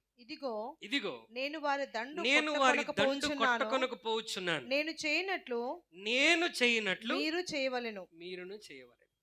హల్లెలూయా. గిడియన్స్ ఎగ్జాంపుల్, గిద్యోని యొక్క మాదిరి. చెప్పండి, గిడియన్స్ ఎగ్జాంపుల్. ఇక్కడ గిద్యోని ఒక మాదిరి చెప్తున్నాడు వాళ్ళకి. నేను చేయనట్లు మీరును చేయండి. ఇక్కడ నాయకుడైన గిద్యోను ఎలా చేస్తున్నాడో అతన్ని వెంబడిస్తున్నటువంటి వారందరూ కూడా అలాగూ చేసినప్పుడు దేవుడు వారికి విజయాన్ని అనుగ్రహించాడు. ఏం చెప్పాడు దేవుడు గిద్యోనికి అంటే, ఇప్పుడు గిద్యోను కొన్ని వేల మందితో బయలుదేరితే, దాదాపు 32,000 మందితో బయలుదేరితే దేవుడు గిద్యోనుకు దశంభాగం ఇచ్చాడు. ఎంత? 300 మంది చాలు. ఈ 300 మందితో నువ్వేం చేయాలి? యుద్ధానికి వెళ్ళాలి. 300 మందిని ఇచ్చినప్పుడు ఒక్కొక్కరి చేతిలో ఒక AK-47 ఒక గన్ను కానీ లేకపోతే మంచి బాంబులు కానీ ఇస్తే వాళ్ళు ఏం చేస్తారు? ఈజీగా పోరాడగలరు. కానీ ఏమి ఇచ్చాడు తెలుసా? గిద్యోనుతో చెప్తున్నాడు, గిద్యోను ఒక్కొక్కరి చేతికి ఒక కుండ, ఒక బూర, ఒక టార్చ్ లైట్. ఓకే, దివిటి అంటే మనకు అర్థం కాదు కాబట్టి ఒక్కొక్కరి చేతికి ఒక కుండ, ఒక బూర, ఒక టార్చ్ లైట్ ఇమ్మన్నాడు. హల్లెలూయా. గిద్యోను అందరి చేతికి ఇచ్చేయమని చెప్పాడంటే, బ్రదర్స్ సిస్టర్స్, నేను ఏం చేస్తానో మీరు అది చేయండి, నేను ఎలా చేస్తానో మీరు అలాగే. ఇప్పుడు గిద్యోన్ని వాళ్ళు అనుసరించాలి, నాయకుడిని అనుసరించాలి. ఇప్పుడు గిద్యోను కుండ పగలగొట్టగానే వాళ్ళందరూ ఏం చేయాలి? బోర్రుదాలి. అవునా? కుండే బదలు కొట్టాలి. ఎందుకంటే ఆయన ఏమన్నాడు? నేను చేయునట్లు మీరును చేయుడి. ఇక్కడే చాలా మందికి స్టంబ్లింగ్ బ్లాక్స్ వస్తాయి. ఆయన చెప్పినట్టు నేను ఎందుకు చేస్తాను? నాకు తోచినట్టే నేను చేస్తాను. నాయకుడు నిన్ను ఒక రూట్లో నడిపించాలనుకుంటాడు, కానీ నువ్వు ఆల్రెడీ ఒక రూట్ ఎన్నుకొని పెట్టుకుంటుంటావు. ఏదేమైనా మనం జాగ్రత్తగా ఉండాలి. ఆయన చెప్పినట్టు మనం చేస్తే ఆయన మాట విని గెలిచినట్టు అయిపోయింది. కాబట్టి మనం అనుకున్నదే మనం చేద్దాం. దేవుడు ఎందుకు చేయడో చూద్దాం. అంటే మన దారిలోనికి దేవుడిని లాక్కురావడానికి ప్రయత్నం చేస్తాం. దేవుడు చెప్పిన దారిలో మనం వెళ్ళటానికి ఇష్టపడం. ఇప్పుడు విజయం ఎలా వస్తుంది చెప్పండి? ఇప్పుడు ఈయన కుండ పగలగొట్టగానే వీళ్ళందరూ బోర్లు ఊదారనుకోండి, దేవుడు చెప్పిన పద్ధతి ఏమైపోయింది? మారిపోయింది. విజయం వచ్చిద్దా? విజయం రాదు. విజయము దేవుని బిడ్డలారా, దేవుడు తన నాయకుని ద్వారా మనల్ని ఏ విధంగా, తన సేవకుని ద్వారా లేకపోతే తల్లిదండ్రుల ద్వారా ఏ మాదిరిని దేవుడు మన ముందు ఉంచుతాడో ఆ మాదిరిని మనం ఏం చేయాలి? ఆ మాదిరిని ఫాలో అవ్వాలి. ఆ మాదిరిని ఫాలో అవ్వాలి. ఇక్కడ గిద్యోను వెంబడించినటువంటి ఆ 300 మంది ప్రజలు గిద్యోను చూపించిన మాదిరిని అక్షరాలా పాటించారు. When you follow the example, నీ ముందు దేవుడు పెట్టిన మాదిరిని ఫాలో అయితే చాలు, దేవుడు విజయం ఇస్తాడు. చెప్పండి, వీళ్ళు ఎక్కువగా ఏం కష్టపడలేదు. ఏమండి, దేవుడు చెప్పింది చేశారు, దేవుడు శత్రువుని వారి చేతికి అప్పగించేశాడు. హల్లెలూయా, హల్లెలూయా. తల్లిదండ్రులమ్మగా, ఓకే, పెద్దలమ్మగా మనం కూడా మన క్రింద ఉన్నటువంటి వారికి ఒక మాదిరిని కనబరిచేటువంటి జీవితం మనం కలిగి ఉండాలి. We should show and very good example to the people those are following us. మనల్ని వెంబడించే వారిని, మన వెనకాల వచ్చేటువంటి వారిని, మన తర్వాత వచ్చే సహోదరి సహోదరులకు, మన తర్వాత వచ్చేటువంటి మన పిల్లలకు మనం ఒక అద్భుతమైన మాదిరిని మనం కనబరిచేటువంటి వారముగా ఉండాలి. మనం చేసినప్పుడు వాళ్ళు చేస్తారు, నువ్వు మోకరిస్తే వాళ్ళు మోకరిస్తారు, నువ్వు ప్రార్థిస్తే వాళ్ళు ప్రార్థిస్తారు, నువ్వు పని చేస్తే వాళ్ళు పని చేస్తారు. హల్లెలూయా. ఆ విధమైన కమిట్మెంట్తో మనం మాదిరిని అనుసరించగలిగితే definitely God is going to give us a great victory. Hallelujah. నీ సొంత ఆలోచనతో వెళ్ళవద్దు, నీ స్వబుద్ధిని ఆధారము చేసుకొనక నీ పూర్ణ హృదయముతో యెహోవా యందు నమ్మిక ఉంచు. ఆయన చెప్పాడు, కుండ ద్వారా, బూర ద్వారా, దివిటి ద్వారా మీకు విజయమును ఇవ్వబోతున్నాను. కత్తి ద్వారా కాదు మనకు విజయం, దేవుని నామం పేరట మనకు విజయాన్ని దేవుడు ఇవ్వబోతున్నాడు. Just follow his rules and regulations. ఆయన చెప్పిన కార్యాలు నీ జీవితంలో చేయటం మొదలుపెట్టు, ఆయన చెప్పింది నీ జీవితంలో చేసి తీరతాడు. Hallelujah. You have to follow your leader. నీ నాయకుడిని నువ్వు వెంబడించాలి. ఆయన చేసినట్టుగా నువ్వు నీ జీవితంలో చేసినప్పుడు దేవుడు నీకు విజయాన్ని అనుగ్రహిస్తాడు. గిద్యోను కుండ బద్దలు కొట్టాడు, 300 మంది కుండ బద్దలు కొట్టారు. గిద్యోను బూర ఊదాడు, 300 మంది ఒక్కసారిగా ఏం చేశారు? బూర ఊదారు. మన వాళ్ళు ఒక్కొక్కరు ఒక్కో టైంకి వస్తారు, ఇంకెప్పుడు మొత్తం పొద్దునుండి సాయంత్రం వరకు ఊదడమే సరిపోయింది. ఒకడు 10ంటికి ఊతాడు, ఒకడు 10:30కు ఊతాడు, ఇంకొకరు వాక్యం అయిపోయే సమయానికి ఊతారు. మాస్టర్ గారు నేను ఊదలేదండి, ఊదమంటారా? ఊదమనకపోతే అదొక తల్లి మరలా నన్ను పాస్టర్ గారు అదిగో వాళ్ళు ఫస్ట్ వచ్చారని ఊదనిచ్చాడు, నన్ను ఊదనివ్వలేదు. ఇట్లా సిస్టమ్ ఉంటే కార్యాలు జరగవు. We should follow. ఒకేసారి ఏమండి 300 మంది ఒక్కసారిగా బూర ఊదితే శత్రువులు గుండెలు దడదడ బుట్టుకొచ్చిందండి. వాళ్ళకి అర్థమైపోయింది దేవుడు గిద్యోను పక్షముగా ఉన్నాడు. గిద్యోను ఖడ్గం, ఓకే, గిద్యోను ఖడ్గం, యెహోవా ఖడ్గం మన మీదకి వస్తుందని ప్రజలు భయపడి తికమకైపోయి తారుమారైపోయి శత్రువులు పరిగెడతా ఉన్నారండి. సాతాను తికమకైపోయి పరిగెత్తాలంటే అందరం ఒక్కసారి వచ్చి బోరోదాలి. హల్లెలూయా. 100 మంది వచ్చినా ఊదరు, వచ్చినా ఊదరు. మధ్య మధ్యలో మళ్ళీ ఆరాధన నడిపించే వాళ్ళు చెప్తా ఉంటారు, అమ్మా ఊదండి, బూరా ఊదండి, చప్పట్లు కొట్టండి, కొట్టండి అనగానే 2 సార్లు కొడతాం, మళ్ళా ఆగిపోతాం. అందుకు ఒకరిని ఊదమని చెప్పడానికి, ఒకరిని చప్పట్లు కొడటానికి, ఒకరిని చేతులు ఎత్తమని చెప్పడానికి కంటిన్యూగా అక్కడ పెట్టాలి. హల్లెలూయా. దేవుడు నీ హృదయంలో కార్యం జరిగిస్తే, ఓకే, వారమంతా దేవుడు నన్ను కాపాడాడు, ప్రమాదాల నుండి తప్పించాడు, అనారోగ్యంలో ఉన్నప్పుడు స్వస్థతనిచ్చాడు, నా మీద కృప చూపించాడు, నేను మందిరానికి వెళ్ళాలి, నాకు నేనుగా నా దేవుణ్ణి పూర్ణ హృదయముతో నాయకులు ఇక్కడ నడిపిస్తున్నప్పుడు ఆ నాయకుల మాదిరిని అనుసరించి నేను ఆరాధించాలి. హల్లెలూయా, హల్లెలూయా.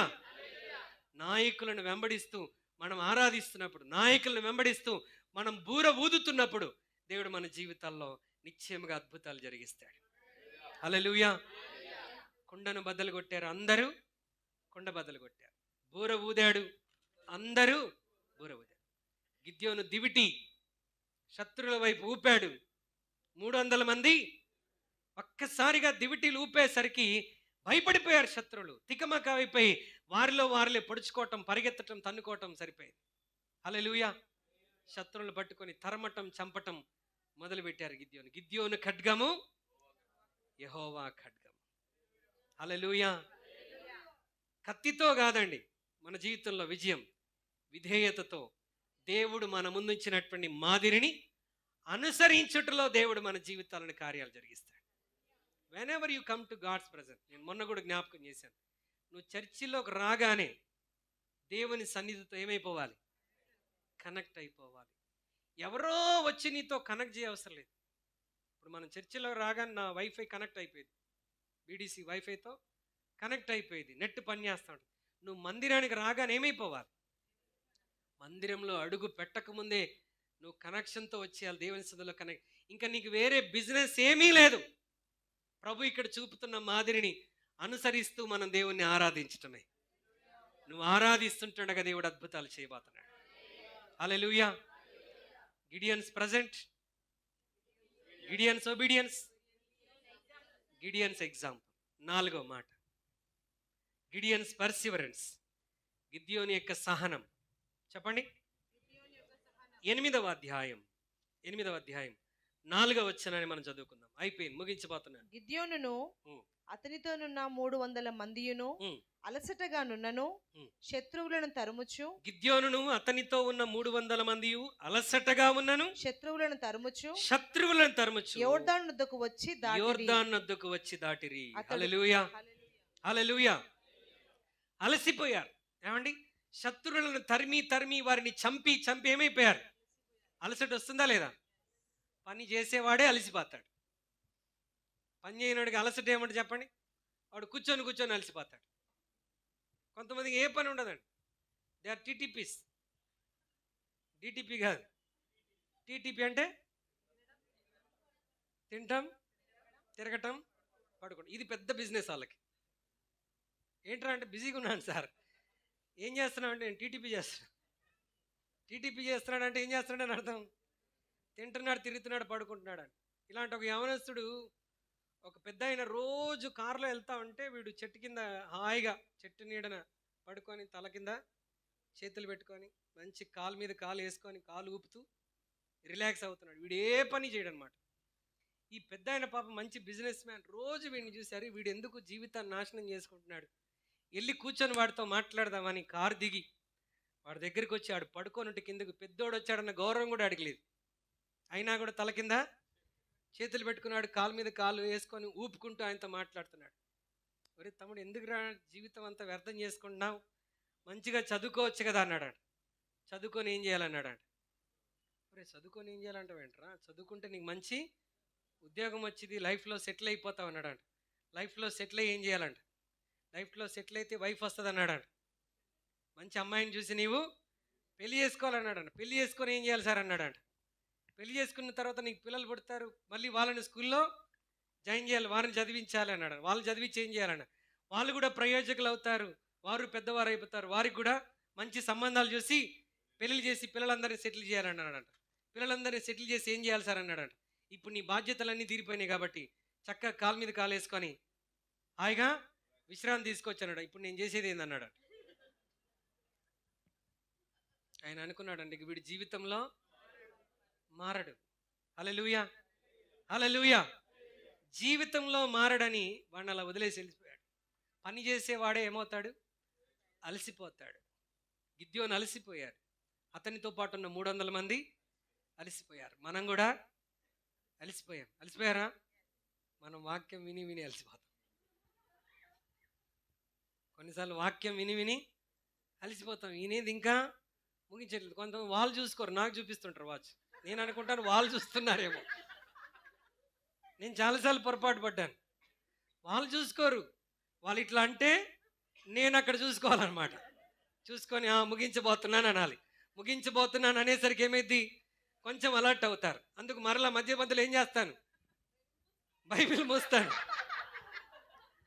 బైబిల్ మూస్తే ఇంకొంచెం ఇంట్రెస్ట్గా మీరు వింటారు. ఎందుకు అమ్మయ్య ఇక అయిపోవచ్చింది అని. కొంతమంది నేను ఇక్కడ మూయగానే వాళ్ళు అక్కడ మూసేసి హ్యాండ్ బ్యాగ్లో కూడా పెట్టేస్తారు.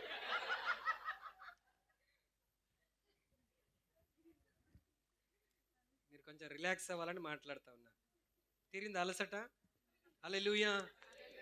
గిద్యోను అతనితో ఉన్న 300 మంది అలసిపోయినని ఏం చేస్తున్నారంట? They are faint at pursuing. అలసిపోయినప్పటికీ ఏం చేస్తున్నారు? ముందుకు వెళుతా ఉన్నారు. యెషయా గ్రంథం 60:22లో మనం చదివాం, ఎన్నిక లేని వారు బలమైన జనమగుదురు. ఎన్నిక లేదేమో, బలము లేదేమో నీ శరీరంలో, దేవుడు బలమిచ్చి నడిపించబోతున్నాడు. కొంత సహనం, you need to have a little more patience in your life. నీ జీవితంలో ఉద్రేకానికి గురైపోకుండా, కలవరానికి గురైపోకుండా, ఇంకొంచెం సహనం కలిగి, అలసిపోయినటువంటి నీవు దేవుని బలము తెచ్చుకొని నీవు ఇంకొంచెం ముందుకు వెళ్ళగలిగితే నీ పోరాటంలో దేవుడు నీకు విజయాన్ని అనుగ్రహిస్తాడు. హల్లెలూయా. మన జీవితంలో పోరాడి పోరాడి పోరాడి దేవుడు విజయం ఇచ్చే సందర్భానికి పోరాటాన్ని పక్కన పెట్టేసి సైలెంట్ అయిపోతాం. లేదండి, అంతము వరకు మనం పోరాడాలి. ఎప్పటి వరకు పోరాడాలి? విజయం పొందేంత వరకు మనం పోరాడాలి. పోరాటానికి దేవుడు కృప అనుగ్రహిస్తాడు. పోరాటానికి దేవుడే బలం ఇస్తాడు. ఎందుకంటే ఆయన ఎన్నిక లేని వారిని బలమైన జనముగా మార్చేటువంటి వాడు. హల్లెలూయా, హల్లెలూయా.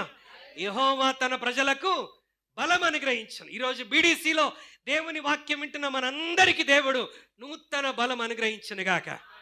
యెహోవా కొరకు ఎదురు చూచువారు నూతన బలము పొందుదురు. ఎవరో వస్తారు మనల్ని బలపరుస్తారు, ఎవరో వస్తారు మనకు సహాయం చేస్తారని ఎదురు చూడాల్సిన పని లేదు. ఆయన ఎల్లప్పుడూ నీ దగ్గరికి వచ్చి నీకు బలం ఇవ్వటానికి ఆయన సిద్ధముగా ఉన్నాడు. కనుక నీ ఎదురు చూపులు ఎవరి కొరకు? దేవుని కొరకు. Those who wait upon the Lord will renew their strength. ఎలాంటి స్ట్రెంగ్త్ అంట? పక్షిరాజు వలె వారు రెక్కలు చాపి పైకి ఎగురుదురు, అలయక పరిగెత్తుదురు, సొమ్మసిల్లే పరిస్థితి వస్తుంది. మరలా దేవుని సందులో బలం తెచ్చుకుంటున్నాడు గిద్యోను. ఎందుకు? దేవుడు ఒక మాట అన్నాడు. ఏమన్నాడు? బలహీనుడా, నీ బలం అయిపోయిందని చెప్పాడా? పరాక్రమము గల బలాఢ్యుడా, ప్రభు నీకు తోడై ఉన్నాడు. హల్లెలూయా. దేవుడు తోడుగా ఉన్నాడు గనక నన్ను బలపరచువాని యందు నేను సమస్తమును చేయగలనని ధైర్యంతో గిద్యోను ఇప్పుడు యుద్ధంలో ముందుకు వెళ్తున్నాడు. ఇంకా చంపవలసిన శత్రువులు ఇంకిద్దరు రాజులు ఉన్నారు. జబాహు, సల్మున్నా అనేటువంటి ఇద్దరు రాజులు ఉన్నారు. తర్వాత ఇంకా 120,000 మంది శత్రువులు ఉన్నారు. 120 కాదు, 120,000 మంది. అంటే ఎంతమందిని చంపారో చూడండి, ఎంతమందిని హతమార్చారో. ఇంకా ఎంతమంది మిగిలి ఉన్నారు? 120,000 మంది. అలసిపోయారండి, అలసిపోయారు. Really they were fainted. చాలా అలసిపోయారు. అలసిపోయిన వారి దేహాలకు కొంచెం ఊరట కలగటానికి శరీరంలో ఆహారము కావాలి. ఇప్పుడు వీళ్ళు యుద్ధం మీదే ఫోకస్ చేస్తారా? ఆహారాన్ని తయారు చేసుకోవటంలో, సంపాదించడంలో ఫోకస్ చేస్తారా? మన కొరకు యుద్ధం చేసే వాళ్ళకి, మన కొరకు ప్రయాసపడేటువంటి వారికి ఒక పూట ఆహారం మనం అందించటంలో మనం వారి యుద్ధంలో మనం తోడ్పాటుని కలగజేసిన వారం అవుతాం. హల్లెలూయా. ఎవరిని అడగాలో అర్థం కాల. గిద్యోను తన ప్రయాణంలో ఆయన ముందుకు వెళ్తున్నప్పుడు సుక్కోతులో ఉన్న ప్రజల దగ్గరికి వచ్చాడు. సుక్కోతు వారు శత్రువులు కాదు, సుక్కోతు వారు ఇశ్రాయేలుకు వేరుగా ఉన్నటువంటి వారు కాదు. సుక్కోతు వారు ఇశ్రాయేలుకు సంబంధించినటువంటి వారే. వారి రెస్పాన్స్ చూడండి, 5వ వచనం, 8వ అధ్యాయం 5వ వచనం. అతడు నా వెంటనున్న జనులు అలసి ఉన్నారు, ఉమ్. ఆహారమునకు రొట్టెలు వారికి దయచేయుడి. ఆహారమునకు రొట్టెలు వారికి దయచేయుడి. మేము మిద్యాను రాజులైన జబాహును సల్మున్నాను తరుముచున్నామని సుక్కోతు వారితో చెప్పగా, అయ్యా ఇదిగో జబాహును సల్మున్నాయు మన దేశాన్ని పాడు చేయటానికి వచ్చారు. ఇదిగో వారిని తరమటానికి దేవుడు ఎన్నిక లేని మమ్మల్ని, మా గోత్రాన్ని ఎన్నుకున్నాడు. మేము యుద్ధం చేస్తున్నాం, పోరాటం చేస్తున్నాం. ఇదిగో ఈ పోరాటంలో భాగముగా మేము అలసిపోయాం, మా దగ్గర ఆహారం అయిపోయింది. కనుక సుక్కోతులో ఉన్న వారులారా, మా శరీరానికి కొంచెం బలము కలిగి మేము ఇంకా ప్రయాణం చేసి యుద్ధము చేయనట్లుగా మా కొరకు కొంచెం ఆహారము పెట్టండి. మిమ్మల్ని అట్లా ఎవరైనా అడిగితే పెడతారు లేదా? కానీ వీళ్ళు పెట్టట్లేదు. హల్లెలూయా. వీళ్ళేమన్నారు చూడండి. అందుకు గిద్యోను, సుక్కోతు అధిపతులు జబాహు సల్మున్నాను వారి చేతులు ఇప్పుడు నీ చేతికి చిక్కినవి గనుకనా మేము నీ సేనకు ఆహారం ఇయ్యవలనని అడిగిరి. ఇవేం మాట్లాడాలి చెప్పండి మీరే. ఇప్పుడు వారి కొరకు పోరాడుతూ యుద్ధంలో ఫ్రంట్ లైన్లో ఉండి, యుద్ధం అంటే ప్రాణాలకు తెగించడమే కదా, యుద్ధంలో ప్రాణాలకు తెగించి ఇశ్రాయేలు దేశములన్నీ క్షేమముగా ఉండాలని అందరి కొరకు వీళ్ళు పోరాడుతూ ఉంటే, ఒక పూట ఆహారం పెట్టడానికి ఇన్ని కథలు పడుతున్నారు వీళ్ళు. ఏమంటున్నారు? అయ్యా కొంచెం రొట్టెలుంటే మా వాళ్ళందరికీ కొంచెం సహకరించండి అని అంటే వాళ్ళు ఏమన్నారు? జబాహును సల్మున్నా ఇప్పుడు నీ చేతికి దొరుకుతున్నారని మేము నీకు ఆహారం పెట్టాలా? ఇప్పుడు వాళ్ళు విజయం పొందితే ఎవరికి లాభం? వీళ్ళకు కూడా లాభమే కదా. కానీ సహకరించాలన్న మనసుందా? విమర్శించేటువంటి మనసు ఉంది. ఈరోజు నువ్వు కష్టపడి పని చేస్తున్నావేమో, కష్టపడి ప్రయాసపడుతున్నావు, నమ్మకంగా ఉన్నావు, యథార్థంగా పని చేస్తున్నావు ఇతరుల కొరకు. కానీ ఇతరుల దగ్గర నుండి మెప్పు రాకపోగా, సహాయం రాకపోగా మనకేమొస్తుంటాయి? నిందలు వస్తుంటాయి, అవమానాలు వస్తుంటాయి, విమర్శలు మన జీవితంలో వస్తూ ఉంటాయి. హల్లెలూయా. కష్టపడే వారికే వస్తాయండి, కష్టపడే వారికే వస్తాయి. పళ్ళున్న చెట్టుకే రాళ్ళు తగులుతూ ఉంటాయి. అయితే మనం భయపడాల్సిన పని లేదు. హల్లెలూయా. ఎందుకంటే మనం పరాక్రమము గల బలాఢ్యులం. సైన్యములకు అధిపతి యెహోవా మనకు తోడుగా ఉన్నాడు. వీళ్ళు అడుగుతున్నారు సుక్కోతు ప్రజల్ని, brother can you give us some food, మాకు కొంచెం ఆహారం ఇస్తే బలము తెచ్చుకొని, ఇంకా శత్రువులు మిగిలి ఉన్నారు, మీరు యుద్ధానికి రండి మాతో పాటు అని చెప్పట్లా. యుద్ధానికి వెళ్తున్న మాకు కొంచెం సపోర్ట్ ఇవ్వండి. ఇవ్వట్లా ప్రజలు. ఇవ్వకపోగా వాళ్ళేం చేసేది? అట్లా ఎవరైనా anybody can do that, anybody can do that. చేస్తే అర్థమవుతుంది, యుద్ధంలో దిగితే అర్థమవుతుంది యుద్ధం ఎలాంటిదో. కూర్చొని మాట్లాడమంటే ఎన్నైనా మాట్లాడతాం మనం. హల్లెలూయా. అక్కడ కూర్చొని మాట్లాడే మనం ఇక్కడ వచ్చి సాక్ష్యం చెప్పాలంటే ఏమైపోతాం? అన్ని కాలాలు ఒకేసారి వస్తాయి. వర్షాకాలం, ఎండాకాలం, చలికాలం. Hallelujah. It is not an easy thing. పని చేస్తున్న వారికి మనం ఏమి ఇవ్వాలి? ప్రోత్సాహాన్ని ఇవ్వాలి. ప్రోత్సాహం. నీ ఒక్క మాట, నీ ప్రోత్సాహకరమైన ఒక్క మాట ఇంకో 1000 మీటర్లు పరిగెత్తడానికి వారికి సహాయం చేస్తుంది. హల్లెలూయా. ఎప్పుడైనా ప్రియమైన దేని బిడ్డలారా, ప్రభు పనిలో కానీ, కుటుంబంలోనే కానీ, ఉద్యోగ స్థలంలోనే కానీ, వ్యాపారంలోనే కానీ, ఎక్కడ ఉన్నా పని చేసేటువంటి వారిని మనం భుజం తట్టి వారిని ఏం చేయాలి? అభినందించాలి. We should encourage them. మీరు కష్టపడుతున్నారండి బ్రదర్, మీరు కష్టపడుతున్నారు సిస్టర్, మీరు కష్టపడుతున్నారు, ధైర్యం తెచ్చుకోండి, ప్రభు మీ కృప చూపిస్తాడు. మీ ఉద్యోగంలో కానీ, వ్యాపారంలో కానీ, ఎక్కడైనా సరే ప్రజలు కష్టపడుతున్న ప్రజలు మన ఎదుట కనబడినప్పుడు we should encourage them, we should tap their back. వారి వెన్ను తట్టి మనం ఏం చేయాలి? వారిని ప్రోత్సహించేటువంటి వారముగా ఉంటే వారు ఇంకొంచెం బలం తెచ్చుకొని ముందుకు వెళ్తారు. Hallelujah. Are you doing that? అలా చేస్తున్నామా? లేకపోతే పని చేసేటువంటి వారి మీద విమర్శలు మనం వేసి వారిని బలహీనపరచడానికి ప్రయత్నం చేస్తున్నామా? కొన్నిసార్లు పనిలో ముందుకు సాగుతున్నటువంటి వారు వేగంతో వెళ్తూ ఉంటే ఈ విమర్శలు, పోరాటాలు విని కొన్నిసార్లు ఏమైపోతుంది? ఆ పని ఇంకొంచెం బ్లాక్ అయిపోతుంది, లేట్ అయిపోతుంది. ఆ లేట్ అవ్వటానికి కారణం ఎవరు? సుక్కోతు వారే అవుతారు. సరే, గిద్యోను పట్టించుకోకుండా ఇంకొంచెం ముందుకెళ్ళిపోయాడు. కానీ ఆకలి బాధ తీరాలి కదా, పోరాటం చేయాలి. ఎంతమంది చంపాలి? 120,000 మంది చంపాలి. ఎంతమంది రాజులను చంపాలి? జబాహు, సల్మున్ను అన్నటువంటి 2 రాజుల్ని చంపాలి. కనుక పెనియేలు వరకు ప్రయాణం చేసి ఇప్పుడు పెనియేల్లో ఉన్నటువంటి వారిని అడుగుతున్నారు. చూడండి, చదువుతారా? 8వ వచనం. అక్కడ నుండి అతడు పెనియేలునకు పోయి అలాగుననే వారితోను చెప్పగా సుక్కోతు వారు ఉత్తరం ఇచ్చినట్లు పెనియేలు వారును అతనికి ఉత్తరం ఇచ్చిరి గనుక. Praise the Lord. హల్లెలూయా. సుక్కోతు వాళ్ళు ఏం జవాబు చెప్పారో ఒక్క మాట కూడా జారకుండా సేమ్ అదే జవాబు చెప్పారు. అంటే నేను అనుకుంటాను సుక్కోతు వాళ్ళు ముందే పెనియేలు వాళ్ళకి ఫోన్ చేసేసారు. బ్రదర్, వాళ్ళు వచ్చి రొట్టెలు అడుగుతారు, నేను ఈ మాట చెప్పాను, నేను ఎట్లా చెప్పానో నువ్వు అదే చెప్పు, చూద్దాం వాళ్ళు ఏం చేస్తారు. సిస్టర్, నేను ఇదే మాట చెప్పాను, మీరు కూడా ఎగ్జాక్ట్గా అదే మాట చెప్పండి, వాళ్ళు ఏం చేస్తారో చూద్దాం. ఎంత తప్పండి. హల్లెలూయా. సుక్కోతు వాళ్ళు ఏ జవాబు ఇచ్చారో పెనియేల్లో ఉన్నటువంటి వారు కూడా అదే జవాబు ఇస్తారండి ప్రజలు. కానీ దేవుడు నమ్మదగిన వాడు. నిన్ను ఏ స్థానంలో నిలబెట్టాడు? నిన్ను ఉద్యోగంలో నిలబెట్టాడా? కుటుంబంలో నిలబెట్టాడా? పరిచర్యలో నిలబెట్టాడా? నిన్ను పిలిచిన దేవుడు నమ్మదగిన వాడు. Hallelujah. He is the one who called you. గిద్యోను యుద్ధానికి పిలిచింది సుక్కోతు వాళ్ళు కాదు, పెనియేలు వాళ్ళు కాదు. ఎవరు పిలిచారు? గానుగ చాటున పిరికివాడై భయపడుతూ మిద్యానీలకు కనబడకుండా దాక్కున్నటువంటి గిద్యోన్ని దేవుడు పిలిచాడు. పరాక్రమము గల బలాఢ్యుడా గిద్యోను, ప్రభు నీకు తోడుగా ఉన్నాడు.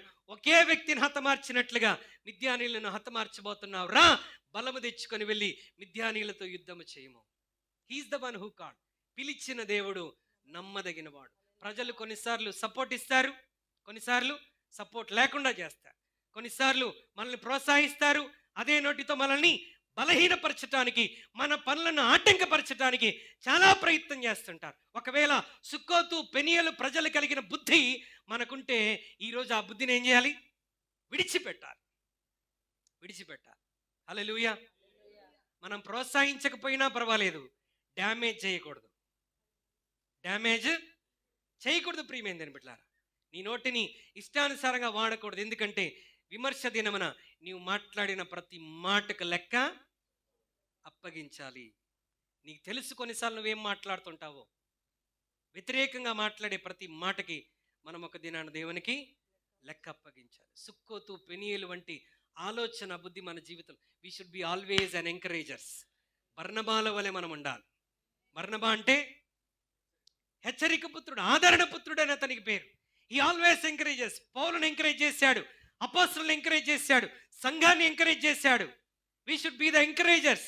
పనిచేసే వారిని, కుటుంబంలోనే కానీ, ఉద్యోగంలోనే కానీ, పరిచర్యలోనే కానీ పనిచేసే వారిని ప్రోత్సహించే వారిగా మనం ఉన్నప్పుడు ఆ ఫలాలు మన జీవితంలో కూడా మనం పొందుకుంటాం.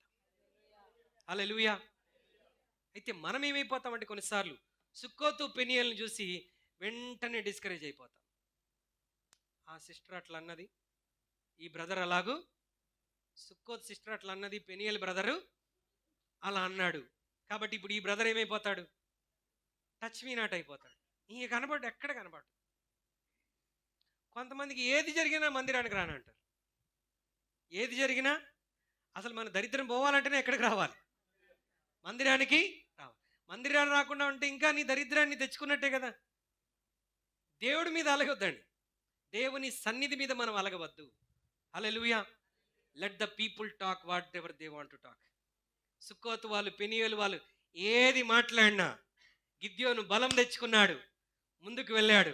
రొట్టెలు ఉన్నా లేకపోయినా, ఆహారం ఉన్నా లేకపోయినా, ప్రోత్సాహం ఉన్నా లేకపోయినా, దేవుడు నాకు అప్పగించిన పనిలో నేను ముందుకు వెళ్ళాలి.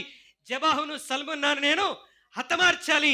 1,20,000 మంది సైన్యాన్ని నేను హతమార్చాలని ధైర్యం తెచ్చుకొని ముందుకు వెళ్ళాడు. 1,20,000 మందిని చంపాడు. జెబాహు సల్మున్నాను హతమార్చాడు. గట్టిగా చప్పట్లు కొట్టి ప్రభు నామాన్ని కనబరుతాడు. హల్లెలూయా, హల్లెలూయా.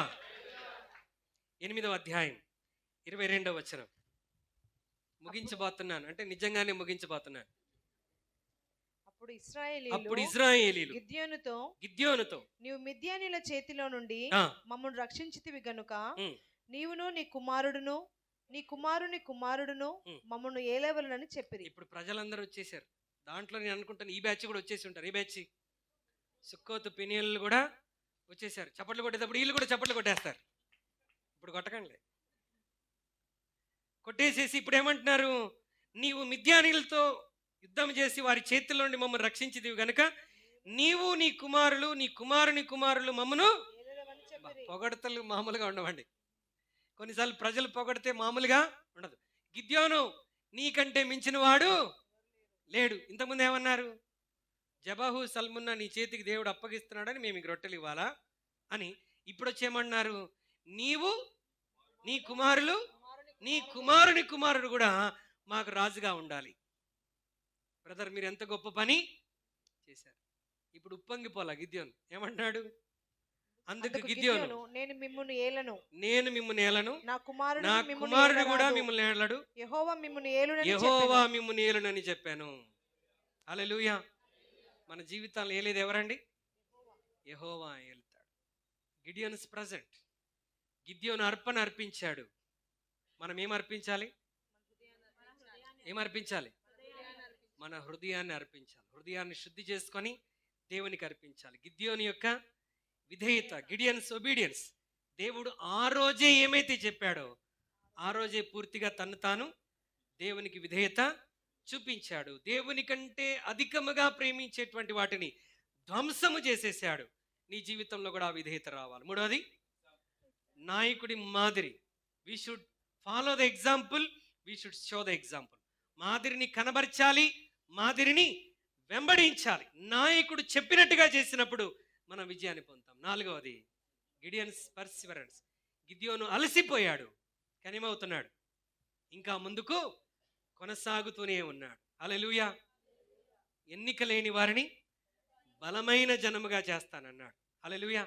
అలసిపోయినను శత్రువులను తరిమేటువంటి కృప దేవుడు ఇస్తాడన్నాడు. ఏమన్నాడు ఆయన? 29:11 మనం చూసాం కీర్తనలో, యెహోవా తన ప్రజలకు బలమును అనుగ్రహించును, యెహోవా తన ప్రజలకు సమాధానము కలగజేయు. ఇప్పుడు బలం ఇచ్చాడు, విజయం ఇచ్చాడు, ఇప్పుడు ఏమి ఇవ్వాలి? సమాధానం. 28వ వచనం చదవండి.